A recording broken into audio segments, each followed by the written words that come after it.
नमस्कार आप सबको दोस्तों। ये कहानी रावण के बचपन से लंका का राज और श्री राम जी के साथ युद्ध तक। अगर आप सुनना चाहते हैं तो वीडियो को लाइक करें, चैनल को सब्सक्राइब करें। ये छोटा सा वीडियो है। यदि आप पूरा प्रसंग सुनना चाहते हैं तो कमेंट में जय श्री राम अवश्य लिखें, ताकि मैं और अच्छी तरह इस पूरी कथा को आप तक वीडियो के माध्यम से सुना सकूं। आइए शुरू करते हैं। वर्षा ऋतु का अंतिम नक्षत्र शुरू हो चुका था। सुबह से हो रही बारिश थम गई थी। कुटी के छप्पर पर गिरने वाली बूंदों की आवाज़ कम होकर शांति फैल गई। मैं और कुंभकर्ण कुटी की ओसरी में खड़े होकर बारिश का अंदाज़ा लेने लगे। वातावरण सर्द हो रहा था।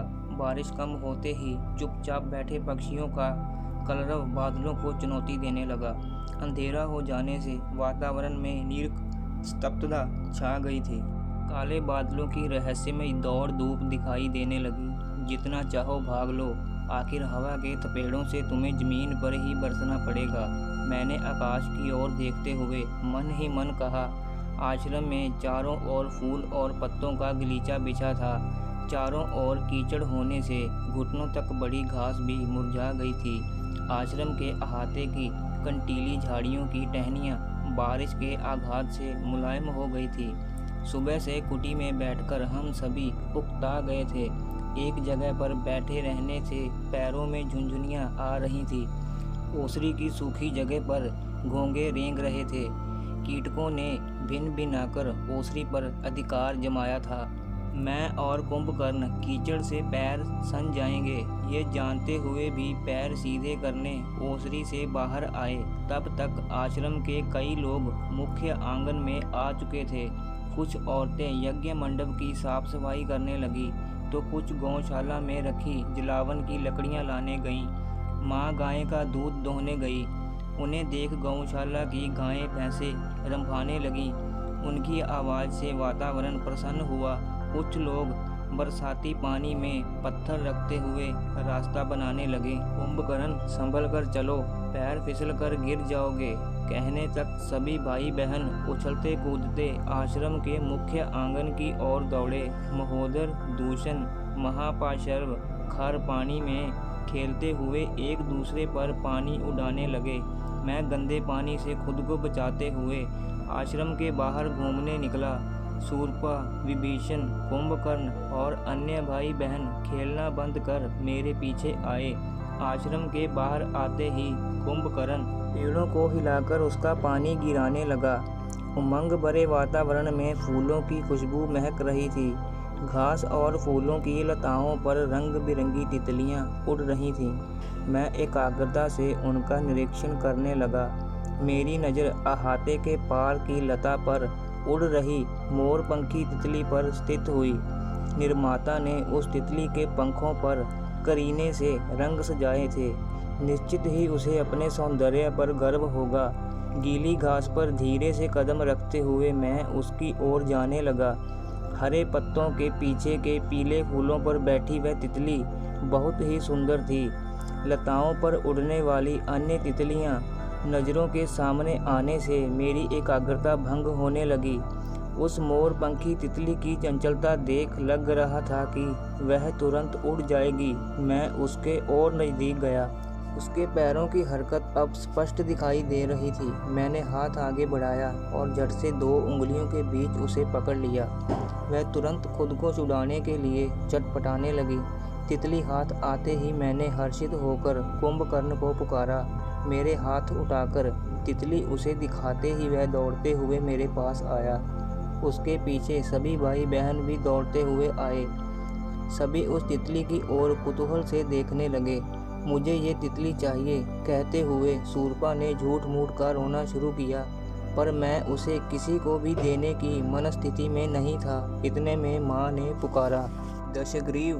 माँ की आवाज़ सुन हाथ की तितली को पोक में ढककर मैं कुटी की ओर दौड़ पड़ा। सारे भाई बहन भी मेरे पीछे दौड़ते हुए आए।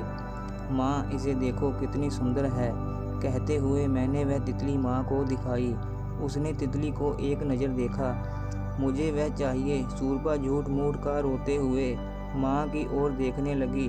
दशग्रीव, छोड़ दो इस निष्पाप जीव को, ये उड़ते हुए ही सुंदर दिखती है। माँ रहने दो ना सुबह तक, मैंने नाराजगी के स्वर में कहा। छोड़ दो वह तितली, क्षणिक आनंद के लिए उसकी जान लोगे क्या? माँ ने आवाज़ चढ़ाते हुए कहा। ठीक है, छोड़ आता हूँ। सभी की ओर देखते हुए मैंने कहा। इच्छा ना होते हुए भी तितली को छोड़ने में दौड़ते हुए अहाते तक आया। सभी भाई बहन मेरे पीछे दौड़ते आए। उसे उड़ते हुए सभी देखना चाहते थे। उंगलियों की पकड़ ढीली कर मैंने उस तितली को बाईं हथेली पर रखा और वह धीरे से उड़ने लगी। अहाते से बाहर जाने तक हम उसे एकटक देखते रहे। वाकई तितलियां स्वच्छंद उड़ते हुए ही ज़्यादा खूबसूरत लगती हैं, विभीषण ने स्मित हास्य करते हुए कहा। उस पर सभी जोर से हंसने लगे। मैंने झूठ मूठ के गुस्से से उसकी ओर देखा। वह गर्दन झुकाए हाथों से मुंह दबाते हुए हंसने लगा। मेरी नज़र हाथ की उंगलियों पर गई। तितली के पंखों का रंग मेरी उंगलियों पर लगा था। फिर से हल्की बूंदाबांदी होने लगी। बारिश की बूंदों से मोर पंखी रंग हाथ पर फैलने लगा। अचानक बारिश तेज हो गई। हम एक दूसरे पर गंदला पानी उड़ाते हुए अपनी अपनी कुटी की ओर दौड़े। कुटी में जाने तक हम पूरी तरह भीग चुके थे। अंदर जाते ही माँ ने बदन पोंछने के लिए वस्त्र दिए। चूल्हा जलाने से कुटी गर्म हो चुकी थी। अपना सिर पोंछकर मैंने वस्त्र कुंभकर्ण को दिया। छोड़ दी तितली? माँ ने पूछा। हाँ माँ, उसका सुंदर मोर पंखी रंग मेरी उंगलियों पर लगा था। क्या फर्क पड़ता अगर सुबह तक उसे रहने दिया होता? यूं ही उसे छोड़ने के लिए कहा, मैंने कुछ चिड़चिड़े स्वर में कहा। दशग्रीव, बंदिश जीवन से दुखों का एहसास होने पर तुम्हारी समझ में आएगा कि मैंने उसे क्यों छोड़ने के लिए कहा। कहकर माँ भोजन की तैयारी करने लगी। उसके उत्तर को नज़रअंदाज कर मैंने वस्त्र बदले। गीले वस्त्र कुटी के बाहर सूखने के लिए ओसरी में डाल दिए। बाहर घना अंधेरा था। आश्रम के प्रत्येक कुटी में दिए जलते दिखाई दिए। आश्रम पर नज़र डालकर मैं कुटी में जा बैठा। छप्पर पर गिर रही बारिश की आवाज़ कम ज़्यादा हो रही थी। चूल्हे पर पक रहे चावल की खुशबू से भूख बढ़ने लगी। कोने में रखे दिए के मंद प्रकाश में बैठकर हम भोजन के लिए बुलावे की राह देखने लगे। कल नदी पर जाकर केकड़े पकड़ लाएंगे, मैंने कुंभकर्ण की ओर देखते हुए कहा। कल नहीं, नदी में बाढ़ आई होगी, कहकर माँ ने भोजन के लिए बुलाया। उसके मना करने से मैं नाराज हुआ। कुंभकर्ण मेरी ओर देखकर मुंह चिढ़ाते हुए हंसा। चूल्हे के पास जाकर हम पालथी मारकर बैठ गए। माँ ने पत्तल में चावल परोसे। कुंभकर्ण और विभीषण आंखें मूंदकर अन्नपूर्णा देवी का मंत्र बोलने लगे। दोस्तों, आगे जाके ये कहानी और भी दिलचस्प हो जाएगी। एक बार आप भी रावण के पक्ष में सोचने को मजबूर हो जाएंगे। अगर आप आगे देखना चाहते हैं तो कमेंट में जय श्री राम लिखें। हर हर महादेव।